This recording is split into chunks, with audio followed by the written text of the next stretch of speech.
আমরা লাগিয়ে ধরবো ইনশাআল্লাহ। আমাদের প্রথম টার্গেট হচ্ছে নিস্তলা মসজিদে নামাজ শুরু করা। শুরুটা করলেই এই যে মুসলমানরা আনন্দ করতে হয়, এই যে সে তিনশে এত গরম, সারা বিশ্বে কিন্তু ক্লাইমেট চেঞ্জ হয়েছে, পরিবেশ রোজা যেটা বলি আমরা এগুলো চেঞ্জ হয়েছে। কাজে এখন এটি কিন্তু এটি একটা নিত্য প্রয়োজন হিসেবে কিন্তু অলরেডি আমাদের মাঝে উপস্থাপিত হয়েছে।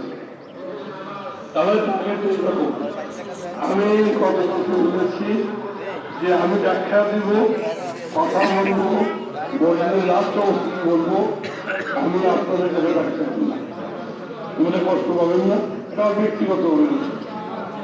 তবে একটা কথা স্মরণ করে দিব, আপনি যে টাকাটা মসজিদে জন্য দিবেন, মাথার জন্য দিবেন, এতে করে যাতে কোরবানি সবাই চামড়া দিবেন।